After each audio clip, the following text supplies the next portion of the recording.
गीता ज्ञानदाता से कोई और है सुप्रीम पावर जिससे पूर्ण मोक्ष होगा। 15वें अध्याय के 4 श्लोक में कहा कि तत्वदर्शी संत की प्राप्ति के पश्चात परमेश्वर के उस परम पद की खोज करनी चाहिए, जहां जाने के बाद साधक फिर कभी लौट कर संसार में नहीं आता, और केवल उसकी पूजा करो, अन्य की सब त्याग दो। अपनी भी पूजा को रिजेक्ट करता है वो। पूजा मान इष्ट रूप में मानना। तो यहां इन अज्ञानियों से अनाड़ियों से कोई पूछता है कि गीता जी अध्याय नंबर 7 के श्लोक नंबर 18 में गीता ज्ञानदाता अपने से अन्य अपनी गति को भी अनुत्तम क्यों बताता है? तो कहते हैं उसका अर्थ अनुत्तम नहीं, सर्वश्रेष्ठ मानो, जिससे उत्तम कोई और गति ना हो, जिसको प्राप्त हो जाता है उसके बाद और कुछ जानना शेष रहता, इसलिए इसको अनुत्तम, वो अनुत्तम गति है। मूर्ख बना रहे।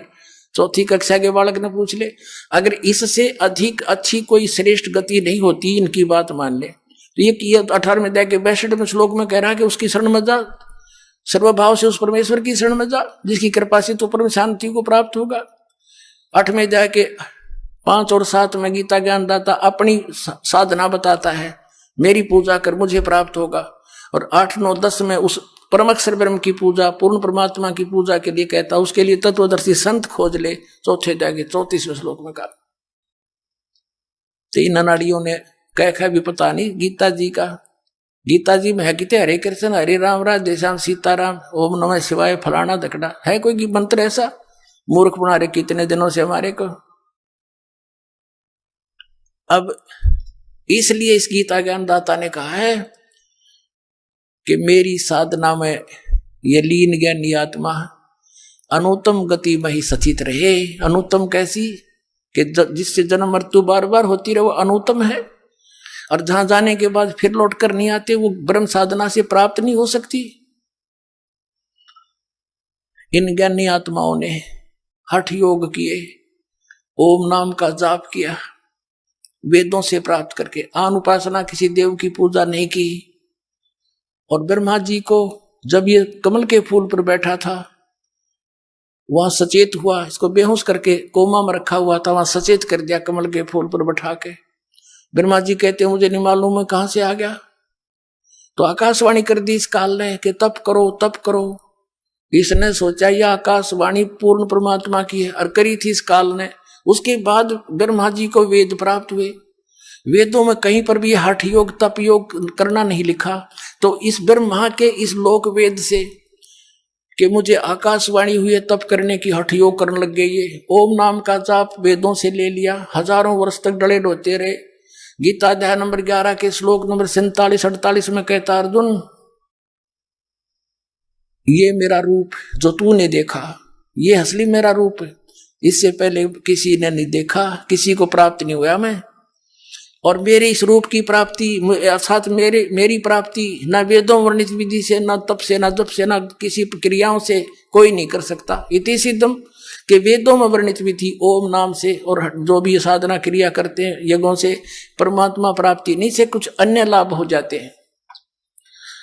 वो लाभ इन ऋषियों को हो गए, सिद्धियां आ गई, एक दूसरे को ऊपर प्रभु पाकी के, किसी को भस्म कर दिया, किसी को जो है ना दुराशीष दे दी, जिस कारण से इनसे डरने लग गए। एक चुनक नाम के ऋषि थे, उसने ऐसे ही, वो ज्ञानी आत्मा उद्धार थे, हजारों वर्षों तक ओम नाम का जाप और हठ योग किया। लोक वेद हठ योग गीता जी अध्याय नंबर 17 के श्लोक नंबर 6 में जिसको रिजेक्ट किया है कि शास्त्र विधि को त्याग कर दो, मनमाना घोर तप को तपते हैं, वो राक्षस सब अन्य प्राणियों को भी दुखी देते हैं। इस शरीर के अंदर मुझ ब्रह्म को भी क्रस करने वाले, दुखी करने वाले असुर स्वभाव के जान। अब देखिए भी बुरे बताए ज्ञानी आत्मा क्यों? उस चुनक ऋषि ने साधना की, भगवान मिला नहीं, सिद्धियां एटम बम बन गया। एक मानदाता चक्रवर्ती राजा था, पूरी पृथ्वी का शासन जिसका हो उसको चक्रवर्ती राजा कहते हैं। अब ये चक्रवर्ती राजा ये अपनी पृथ्वी पर ये देखना चाहते अपने शासन काल में कि मेरे अंतर्गत मेरे अधीन जितने नवाब हैं, राजा हैं, छोटे नरेश हैं, उन्होंने किसी ने मेरी प्रभुता, मेरी पराधीनता अस्वीकार तो नहीं कर दी है। इसलिए एक अश्वमेघ का घोड़ा छोड़ देते हैं अश्वमेघ यज्ञ के लिए, उसके साथ कुछ सैनिक भेज देते हैं और राजा का पर्सनल हॉर्स होता है अपना घोड़ा, उसके गले में एक पंपलेट लगा देते हैं, लगा दिया कि राजा मानदाता राजा के पास इतनी सेना है, 72 करोड़ सेना है, और जिस भी राजा को इस मानधाता चक्रवर्ती राजा की पराधीनता स्वीकार ना हो, घोड़े को पकड़ लो, अपने पास बांध लो और युद्ध के लिए तैयार हो जाओ। पूरी पृथ्वी पर वो घोड़ा घूम आया, सब ने पढ़ लिया पंपलेट कि 72 करोड़ सेना, सब चुप हो गए, किसी ने हिम्मत नहीं की घोड़े को पकड़ देने की, अर्थात युद्ध करने की। तो पूरी पृथ्वी पर विजयी साबित हो गया। वो वापस आ रहे थे, चुनक ऋषि वहां तपस्या किया करता था, उसकी कुटिया के पास से वो गए थे, वहीं से वापस आ रहे थे। उसने पूछा कि सैनिकों, ये घोड़ा खाली क्यों है, इस पर सवार क्यों नहीं, बाकी पर तुम सब विराजमान हो, सवार हो। सैनिकों ने बताया कि ऋषि जी, ये मानदाता चक्रवर्ती राजा का घोड़ा है, इस पर कोई बैठ नहीं सकता। और तुम गए कहाँ थे? ऋषि ने पूछा कि हम पूरी पृथ्वी का चक्कर लगा कर आए और ऐसे ऐसे हमारा उद्देश्य था। तो राजा ने कहा कि क्या किसी ने इस राजा का युद्ध नहीं स्वीकार किया, इतना प्रबल है ये? तो सैनिकों ने कहा कि हमारे राजा के पास 72 करोड़ सेना है ऋषि जी, और है किसी की हिम्मत उसकी जाड़ फोड़ दे हम। अब ऋषि ने सोचा, देख कुबद काल के हाथ में, पहले तो इनको एटम बम बनाता सिद्धियों से, गलत साधना शास्त्र विधि रहित मनमाना तप तपवा के, जैसे विष्णु जी कह रहे थे देवी पुराण में कि मैं पहले तो घोर तप को तपता हूँ और फिर बैटरी चार्ज हो जा सिद्धि आ जा, फिर राक्षसों से लड़ता हूँ, उन नरे राक्षसों को मार डालता है उसके बैड अकाउंट में हैं, और फिर जब ये विष्णु पद से रहित होगा, मरेगा, फिर इसको कुत्ते की योनि में, होय होय, ऐसा धोखा करता है अपने आत्माओं। परमात्मा बताते हैं। फिर उधर से काल के हाथ में रिमोट था, उसने उसकी रिमोट से ऋषि के अंदर प्रेरणा भर दी कि इसमें तो अभिमान हो गया राजा में, इसका अभिमान ठीक करना चाहिए। ऋषि खड़ा हुआ और कहने लगा, भाई इस घोड़े को मैं पकड़ देता हूँ और मैं तुम्हारे राजा का युद्ध ओट लेता हूँ।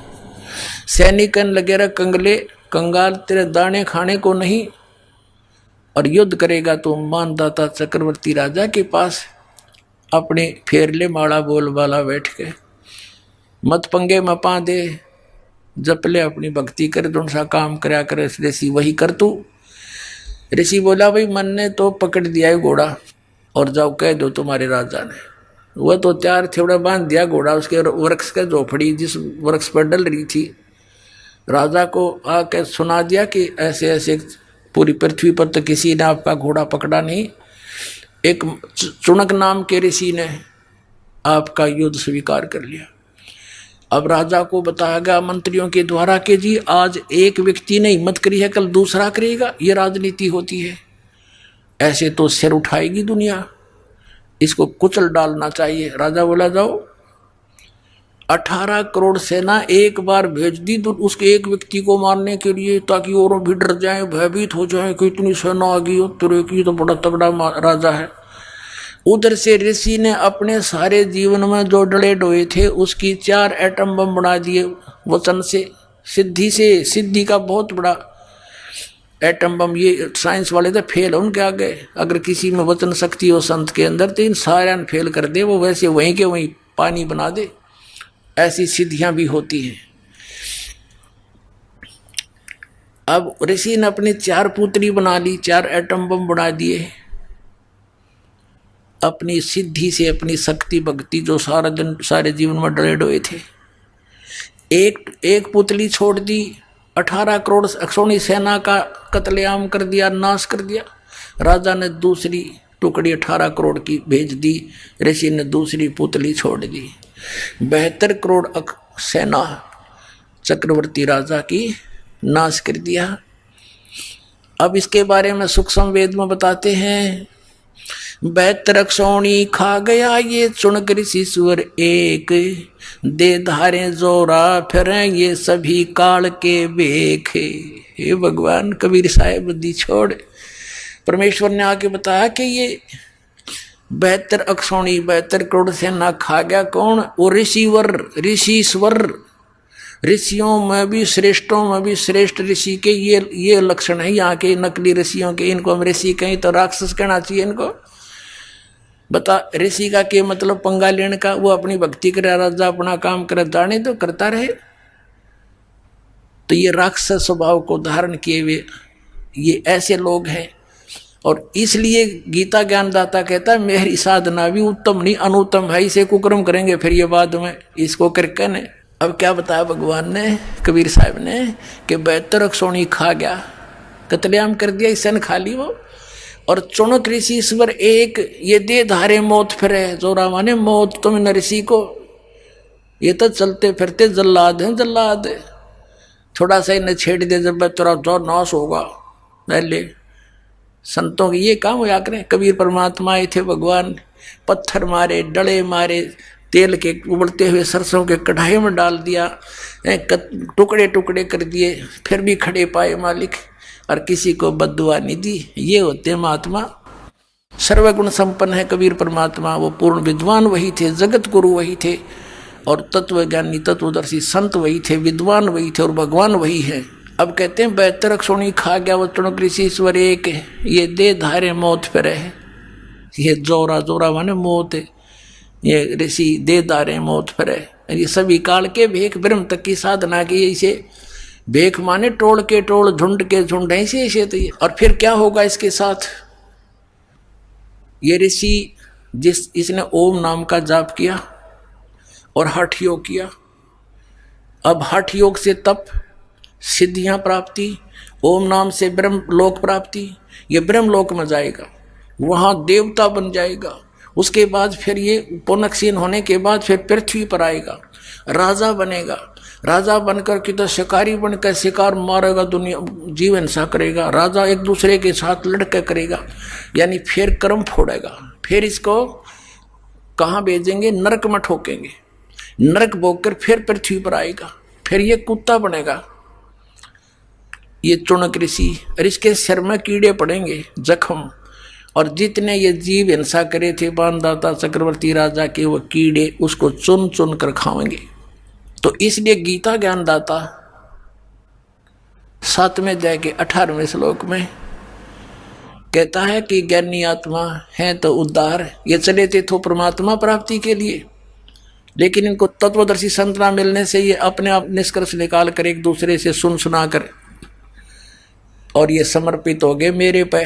ब्रह्म कहता है काल, और मेरे वाली अनुत्तम गति में सचित रहे, यानी मेरे से जो इस ओम से, मेरी क्रियाओं से, ओम नाम के जाप से जो लाभ मिलना था वही तक गति हुई इनकी।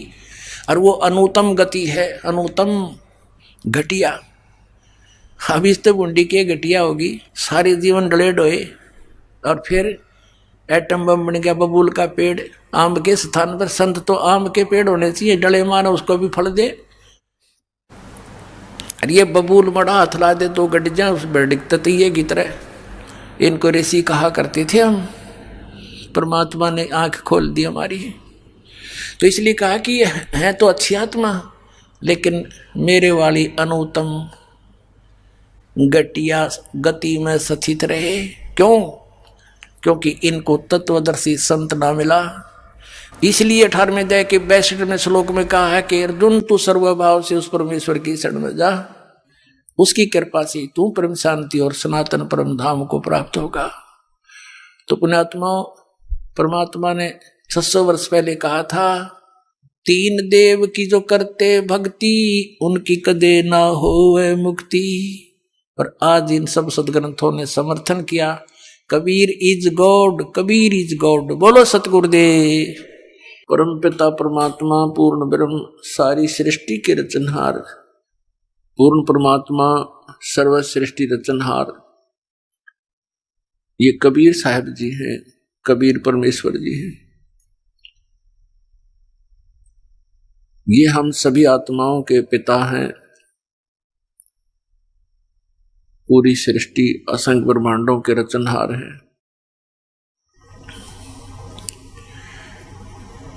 पुण्यात्माओं, हम यहां काल के जाल में फंस चुके हैं। 21 ब्रह्मांड इस काल भगवान का शासन है, इसकी प्रभुता है। 21 ब्रह्मांड में एक ब्रह्मांड के अंदर 14 लोक और साथ में ये पृथ्वी लोक, स्वर्ग लोक, पाताल लोक और 88,000 खेड़े, ब्रह्मा विष्णु महेश, 88,000 ऋषि, 33 करोड़ देवता, 18 भार बनमाला, 96 करोड़ मेघमाला, 49 कोट पृथ्वी, ये एक ब्रह्मांड के अंदर सामग्री होती है। ऐसे ऐसे इस काल भगवान के 21 ब्रह्मांड हैं। इन 21 ब्रह्मांडों का भी फिर एक ही ग्रुप है। जैसे भारतवर्ष के अंदर प्रांत भिन्न भिन्न हैं और उनका मेन कंट्रोलर प्रधानमंत्री व राष्ट्रपति जी है, इन सभी प्रांतों को मिलाकर भी एक ही देश कहलाता है। ऐसे ही जानो, इस काल के 21 प्रांत हैं और ये कंट्रोलर है। इसको सरपुरुष भी कहते हैं। हम इस काल के लोक में अपनी गलती से आ गए। हम सतलोक में रहा करते थे, जहां पर जरा और मरण नहीं है। जरा मीन वृद्धावस्था, बुढ़ापा, और मरण मृत्यु नहीं है। वहां पर किसी भी वस्तु का अभाव नहीं है। वहां कोई भी कार्य आपको नहीं करना पड़ता है। आपका शरीर ये 5 तत्वों से बना हुआ पुतला नहीं होता, एक तत्व से बना हुआ आपका शरीर होता है, जिसमें नाड़ी तंत्र नहीं होता है, जिसके कारण ना बीपी हाई होता ना लो होता। वहां किसी भी पदार्थ का अभाव नहीं है। जो यहाँ की 4 मुक्तियां हैं, ये तो क्षणिक हैं, इनका तो अंत होता है। यहाँ के भगवान ने, यहाँ के स्वामी काल ने, ज्योति निरंजन ने, जिसको सरपुरुष भी कहते हैं और इसको ब्रह्म भी कहते हैं, इसने सभी पदार्थों का और सभी व्यवस्था का सतलोक की नकल करके बनाया है। उसका प्रतिबिंब डाल रहा है। अब जैसे एक तो सोने का आभूषण हो, एक पीतल का हो, वैसा ही हो, लेकिन उसकी क्वालिटी और कीमत में दिन रात का अंतर होता है। ऐसा ही समझो, वहां पर भी हम सभी का ऐसा ही शरीर है, मनुष्य सदृश शरीर है, और ऐसी ही आपकी सृष्टि होगी, आपका परिवार होगा, और वो ऐसा परिवार होगा जिसमें ना कोई रोग होगा, ना मृत्यु होगी, कोई अभाव नहीं होगा। यहां जो बुरा हाल हुआ पड़ा है, ऐसा वहां कुछ नहीं है। तो पुण्यात्माओं, जैसे किसी व्यक्ति को यहां बरवाला में प्लाट मिला हुआ है, मकान बना रखा है, और उसको कोई कहे कि चलिए आप चंडीगढ़ के अंदर, और आपको वहां बढ़िया मकान दिलाते हैं और वहां रहिए,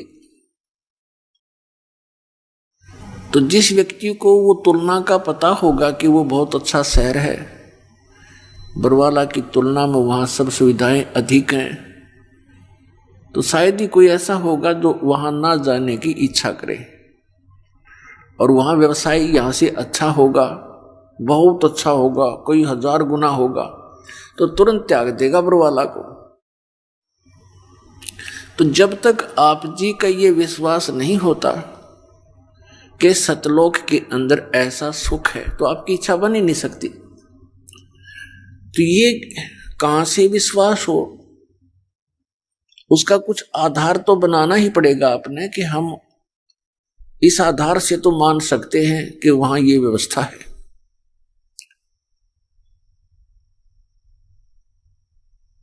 अब उसके लिए काल ने एक जाल फैला दिया, ये काल के पंथ चालू कर दिए, राधा स्वामी पंथ, जय गुरुदेव पंथ, ये सच्चा सौदा डेरा धन धन सतगुरु पंथ, और जगमालवाड़ी और सिरसा वाला, ये जनौद के अंदर भिवानी के अंदर हरियाणा में ताराचंद जी ने वही राधा स्वामी ही पंथ का बीज बो रखा है। ऐसे ही कृपाल सिंह जी दिल्ली के अंदर सावन कृपाल मिशन, ब्यास के अंदर राधा स्वामी पंथ, आगरा के अंदर और भी बहुत गणे ठाकुर जी, पता नहीं कितने किए इन्होंने काबली की करबो दी। ये सभी डुप्लीकेट पंथ हैं, काल के पंथ हैं, इनके पांचों नाम काल के हैं। अब नाम से मोक्ष होगा, क्योंकि संत मता पूर्ण रूप से नाम पर आधारित है। तो नाम सच्चा हो तो मोक्ष होगा, नाम झूठा है तो मोक्ष नहीं होगा। तो इनके पांचों नाम नकली हैं, काल के ही जाप हैं। जहां आशा ताबासा हुई, अब जहां की टिकट बनवा रखी है, जहाज तो वहीं जा छोड़ेगा आपको। तो इन्होंने काल की टिकट बना रखी है आपकी, और आप काल के ही जाल में रहोगे। तो इन्होंने क्या बताया है, एक निरंकारी पंथ है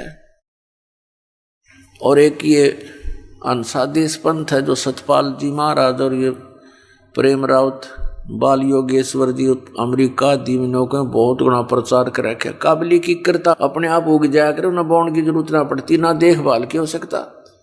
आम के पौधे लगा के देखो तो सब नकली पंथ हैं, मनमुखी साधनाएं हैं, निराधार उनके मंत्र हैं, किसी भी सदग्रंथ से मेल नहीं खाते, और कोई उनकी मर्यादा नहीं है, जिस कारण से भोले श्रद्धालु उनको परम संत मानकर उनकी शरण ग्रहण करके अपना जीवन नष्ट कर रहे हैं। ये क्या बताते हैं कि सतलोक के अंदर परमात्मा नहीं है, केवल प्रकाश ही प्रकाश है। और वहां मुक्त आत्माएं जो यहां से मोक्ष प्राप्त करके जाती हैं, वो सतलोक के अंदर ऐसे समा जाती है सतपुरुष में, जैसे बूंद समुद्र में, वो एक भाव हो जाता है, एक रस हो जाती है। बताओ। और इस आधार से भी करोड़ों प्राणी उनके पीछे लगे हुए हैं, उन्हें ये नहीं सोचा कि ये क्या कह रहे हैं, और निराधार व्याख्या बना रखी है। तो इसके लिए हमने ये कौन सी सच्ची है, उन सभी संतों की बातें सत्य हैं या ये दास बताने जा रहा है आपको वो सत्य है, इसका निर्णय कैसे होगा? इसका निर्णय होगा अपने सदग्रंथों से और उन महापुरुषों से जिन्होंने परमात्मा को प्राप्त किया, सचखंड को देखा और फिर वापस आए। जो व्यक्ति वहां जाकर के वापस आया है, तो वो जो बताएगा वह सच्ची होगी, वह सत्य होगा। अब एक तो स्वयं परमात्मा ने आके ज्ञान दिया, परमेश्वर कबीर जी ने। अब परमेश्वर कबीर जी ने जो ज्ञान दिया, प्रथम तो वही फाइनल है। अपने द्वारा रची हुई सृष्टि को परमात्मा ही ठीक ठीक बता सकता है। उन्होंने आकर के स्वयं ये ज्ञान दिया, उसके बाद उस परमेश्वर ने हमारे लिए, परमात्मा ने कृपा की, हमें कृतार्थ किया उन महापुरुषों को सचखंड दिखाया, सतलोक, और फिर वापस छोड़ दिया, ताकि वो गवाह बने कि सतलोक के अंदर सचमुच ये व्यवस्था है। अपने आत्माओं, परमात्मा ने एक और दया करी अपने पे। अपनी अमृतवाणी में उन्होंने सब कुछ लिख दिया, लेकिन वो अमृतवाणी इतनी लंबी चौड़ी बना दी, इस तत्व ज्ञान को उसके अंदर छुपा दिया। और साथ में उन महापुरुषों से भी कह दिया गया था कि अभी इस यथार्थ ज्ञान को केवल तुम इन श्लोकों के माध्यम से ही बताना, गद्य भाग से मत बोलना। तो उन्होंने पद्य भाग में यानी दोहों और शब्दावलियों के माध्यम से ही अपना वहां का ज्ञान दिया, सतलोक और सचखंड का। उन्होंने गद्य भाग में नहीं बोला और वो लिपिबद्ध किया गया। उस पद्य भाग को समझना जन साधारण के बस की बात नहीं। या तो परमात्मा ही बता सके, या वो संत ही बता सकते हैं जिन्होंने वो वाणी बोली, या फिर उनका कृपा पात्र जिसको परमात्मा सद्बुद्धि देते हैं, वो फिर उन गूढ़ रहस्यों को परमात्मा की प्यारी आत्माओं के समक्ष सरलार्थ करता है। तो परमात्मा परमेश्वर कबीर जी ने हमारे ऊपर एक विशेष रजा बख्शी कि उस तत्व ज्ञान को इस समय तक ऐसे तरीके से लाए कि इन काल के दूतों को समझ में नहीं आई। ये राधा स्वामी पंथ तथा सच्चा सौदा पंथ ये एक ही कुएं का जल है। आगरा से श्री शिवदयाल जी से इस पंथ का ये प्रारंभ मानते हैं राधा स्वामी का। आगरा से ही एक जयमल सिंह जी नाम के पुण्यात्मा श्री शिवदयाल जी से दीक्षित हुए। फिर उन्होंने श्री शिवदयाल जी के मृत्यु के लगभग 11 वर्ष के उपरांत स्वयं ही व्यास नदी के किनारे पंजाब में एक डेरा स्थापित कर दिया, डेरा बाबा जयमल सिंह व्यास पंजाब में। उसके उत्तराधिकारी हुए सावन सिंह जी। श्री सावन सिंह जी के शिष्य हुए श्री खेमामल उर्फ बलोचिस्तानी शाह मस्ताना, जिसने सच्चा सौदा सिरसा की स्थापना की।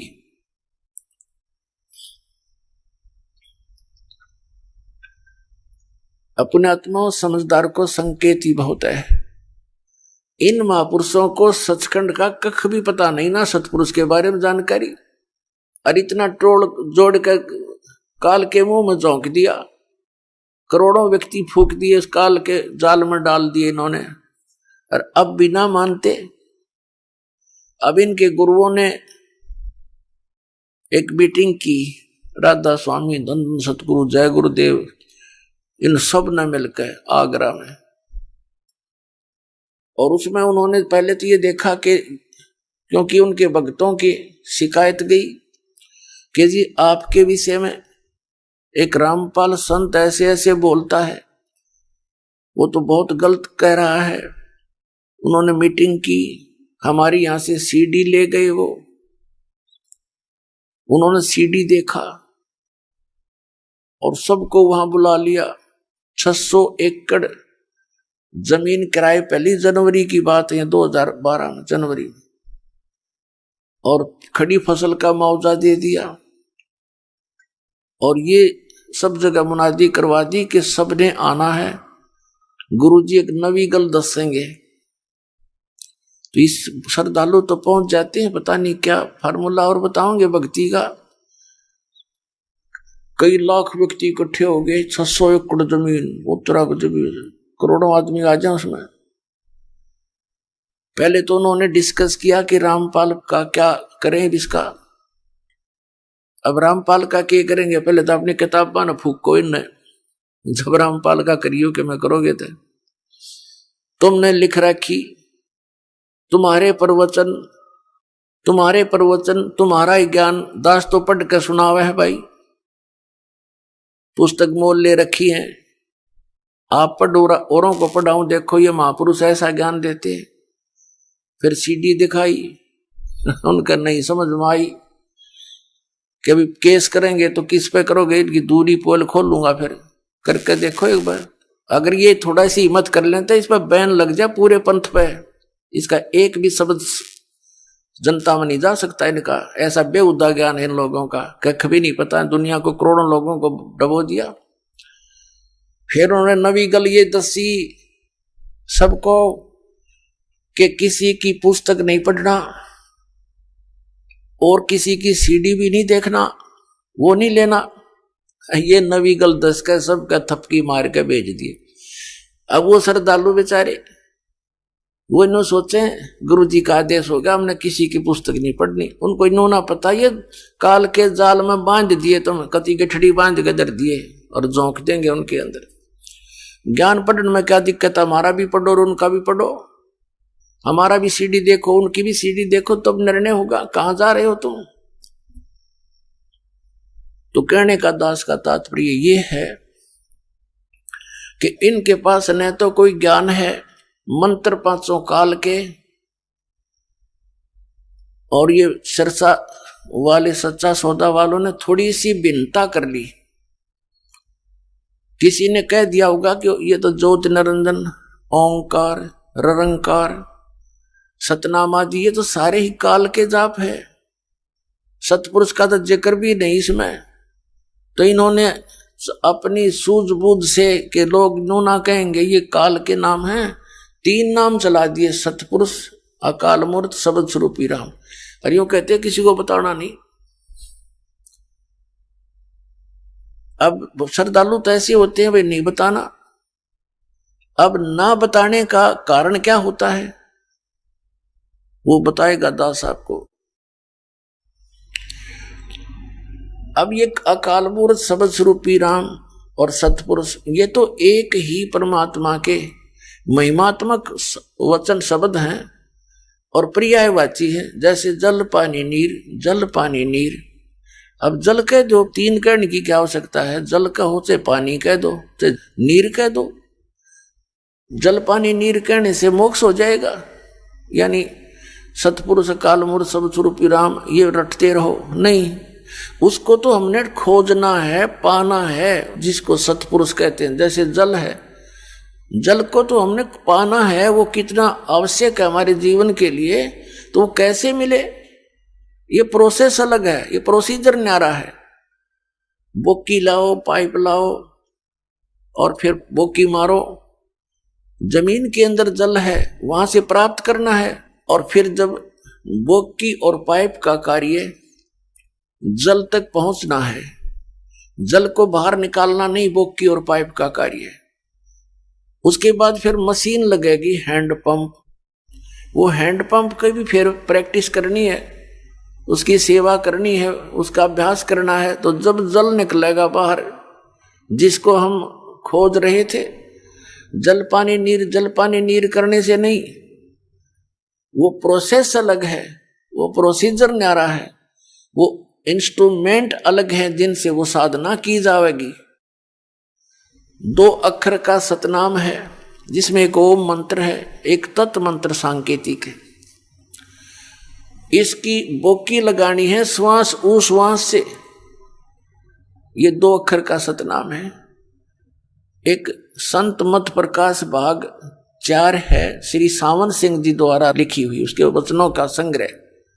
उसमें श्री सावन सिंह जी कहते हैं 261 पृष्ठ पे कि सोई गुरु पूरा कहावे जो 2 अक्षर का भेद बतावे, कि ये गुरु ग्रंथ साहिब में लिखा, ऐसा वो बोल रहे। और फिर बताया है कि नानक साहब जी कहते हैं जे तू पढ़िया पंडित बिन 2 अक्षर बिन 2 नावा,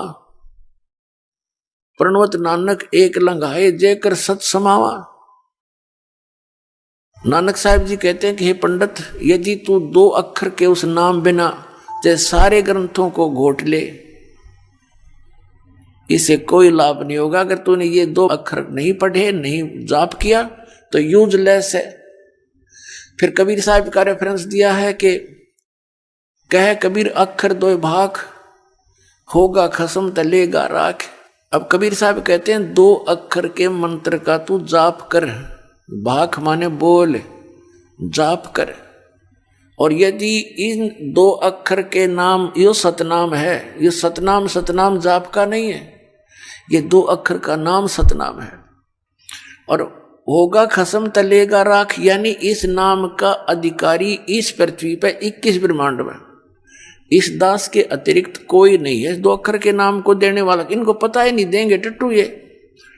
इन्हें सतनाम कहना पता तो क्या है? सतनाम सतलोक है, सचखंड है, सतनाम सथान है, सतनाम सतपुरुष है, सतनाम सतलोक भी सतनाम को कहते हैं, सार शब्द भी सतनाम को, सत शब्द भी सतनाम को। तो ये अधिकारी है ये। इनको कख भी पता नहीं किसी भी अध्यात्म मार्ग का, और इतनी दुनिया को काल के मुंह में झोंक दिया। तो इसका देने का अधिकारी इस वर्तमान में इस दास के अतिरिक्त कोई नहीं था। और पहले इन महापुरुषों को मना कर दिया था जिनको ये सतनाम परमात्मा ने दान किया था। अब 2 अक्षर का ही सतनाम है, इसका अधिकारी से लिया हुआ जाप करोगे तो इसका समय आने पर आपकी रक्षा होगी और सचखंड प्राप्त होगा। लेकिन सार शब्द आदि नाम, जिसको सार नाम कहते हैं, सार नाम अर्थात आदि नाम के बिना फिर भी काम अधूरा। एक सतनाम, एक सार नाम। सतनाम में 2 अक्षर है, एक ओम, एक गुप्त। कबीर परमेश्वर जी कहते हैं कि सो हम शब्द हम जग में लाए, और सार शब्द हमने गुप्त छपाए। अब ये सार शब्द जो है, ये समझो हैंडपंप है। ये सार नाम हैंडपंप है। जैसे बोकी मार ली, पानी तक पाइप पहुंच गई, पाइप लोअर कर दी, डाल दी, फिर हैंडपंप लगाना पड़ेगा ऊपर, और फिर उसको ऐसे, उसकी भी वो भी जाप करने का है, वो भी जाप करना पड़ेगा। फिर वो जल पानी नीर प्राप्त होगा, वो सतपुरुष अकाल पुरुष शब्द स्वरूपी राम न्यो प्राप्त होगा। इस 3 मंत्र के जाप है, इस अकाल मूर्त शब्द स्वरूपी राम सतपुरुष, इससे नहीं। एक तो 2 अक्षर का सतनाम, और तीसरा वो आदि नाम सार नाम। तो श्वास के जाप करना पड़ेगा इस सतनाम का। एक वो मंत्र है, गुप्त है। और फिर उसके बाद ये दास आपको सार नाम देगा जब आपकी पाइप जल तक पहुंच जाएगी, तब ये सार नाम काम करेगा, अन्यथा करे नहीं। और कबीर सागर में स्पष्ट किया है कि परम संत जो होगा वो 3 बार में दीक्षा पूरी करेगा, 3 बार में दीक्षा देगा। आज तक जितने भी कबीर पंथी हैं, या जितने भी ये अन्य पंथ हैं, राधा स्वामी धन सतगुरु पंथ, ये सब एक ही बार में, इनके पास तो है वो एक आज्ञा पाठ है, नीम तले, ये अकाल मूर्त शब्द स्वरूपी राम सतपुरुष, बस दे दिया जाओ। एक यो निरंकार ज्योति निरंजन ओंकार, ये तीनों 4 काल के नाम, और बात करें सतलोक जान की, इन्होंने स्वयं ही अपने पैर पर कुआड़ा मार लिया। कबीर परमेश्वर जी का एक शब्द है, करने नो दीदार महल में प्यारा है, वो शिवदाल जी का समझ में आया ना, उसमें से इसने 5 नाम इसमत निकाल लिए ये। लेकिन वो ओरिजिनल नाम भी इसी मंत्र, इसी शब्द के अंदर है। मूल कमल का, नाभि कमल का, हृदय कमल का, और स्वाद कमल का, और कंठ कमल के, वह भी मंत्र इसमें है। वह ना इनका हाथ लगे, क्यों इनको पता ही नहीं, ना ये अधिकारी इन मंत्रों के देने के। शिवदयाल जी का जो फाउंडर ऑफ द राधा स्वामी पंथ है, उसका कोई गुरु नहीं, तो निगुरा आदमी पंथ चलावे। परमात्मा कबीर साहब कहते हैं, गुरु बिन माला फेरते, गुरु बिन देते दान, गुरु बिन दोनों निष्फल हैं, ते पूछो वेद पुराण। रामकृष्ण से कौन बड़ा, उन्हों भी गुरु कीन, 3 लोग के वेद नहीं गुरु आज्ञाधीन। तो इस प्रकार इन्होंने ये 500 नाम काल के जाप करते हैं। इन सतनाम का ये नहीं पता आज तक, हे भगवान ये क्या करने का है, खाने का है, पीने का है, ये कोई स्थान है या कोई नाम का जाप है। कहीं कहते हैं ये सतनाम असली राम है, सतनाम सचखंड है, सतनाम सचखंड को कहते हैं। कहीं कहते हैं सतनाम स्थान है, फिर सतनाम सतपुरुष भी सतनाम है, सतलोक भी सतनाम है, सारनाम भी सतनाम है, सार शब्द भी सतनाम है और सतनाम भी सतनाम है। हुआ भाई बांडे जो कि बांग पी का बोल लग रहा आदमी, और बताते हैं हम सतलोक जाएंगे, सचखंड जाएंगे। अब शिवदयाल जी तो जा लिया सचखंड, वो तो बुक्की में बोल रहा था, अपनी शिष्या में भूत बनकर अपनी शिष्या बुक्की के अंदर बोलकर फिर वो कापी हुए और भोजन खावे, हो गया पार शिवदयाल तो। और यही सबके साथ बनेगा जो ये नाम जाप करते हैं, जितने भी राधा स्वामी पंथ से संबंधित पुण्यात्माओं। दास आपके ऊपर एक रहम कर रहा है, भले ही आज बुरा लगूं आपको, एक दिन आप रोया करोगे और गुण गाया करोगे इस दास का। दास को मालूम है कि मैं कितना खतरा मोल ले रहा हूं इन नकलियों को छेड़छाड़ के, लेकिन ये मेरा कर्तव्य बन गया, मुझे ज्ञान हो गया कि अपनी जान पर खेल कर भी इनसे काल के दूतों से छुटवाऊंगा परमात्मा की आत्माओं को। और परमात्मा स्वयं भी इसी उद्देश्य से आए थे कि मेरे बच्चों को मेरी जानकारी हो। ये यहाँ कितना कष्ट उठा रहे हैं, कोई गधा बना है, कोई कुत्ता बना है, कोई सूअर बनकर गंदगी खा रहा है, और ये समझ नहीं पा रहे कि हमारा भगवान कौन है। दास का उद्देश्य यही है कि किसी ना किसी तरह ये पुण्यात्मा एक बार पुनः देख लें सदग्रंथों को जो दास दिखाना चाहता है। आज बुद्धिमान समाज है, लेकिन श्रद्धालु इतना है ये भगवान के चाहने वाली आत्माएं कि जो गुरु जी ने कह दिया उसकी अवहेलना नहीं करनी, लेकिन असली गुरु की बात की अवहेलना नहीं करनी। ये तो नकली है सारे, इन कख भी पता नहीं है क्या के गुरु हैं, ना तो ये हिंदुओं के गुरु असली, सारे नकली। इन आज तक नहीं पता वेदों और पुराणों में लिखा क्या है। निराकार निराकार पर घाटा जोड़ रखा है, इतने दिन हो गए। परमात्मा वेदों में लिखा वो साकार है, मनुष्य सदृश है, वहां से गति करके शरीर आता है, यहाँ कर अच्छी आत्माओं को मिलता है। पुराणों में आज तक नहीं समझ पाई है ब्रह्मा विष्णु महेश के माता पिता कौन है, ये गुरु है, ये नकली डुबो दिया सारा मानो।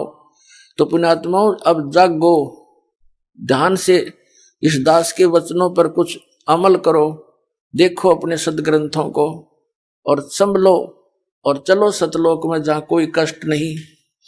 अब जो प्रसंग चल रहा है 2 अक्षर के नाम से मोक्ष होगा, वो इनके पास नहीं, तो ये पूरे गुरु कहां से होगे?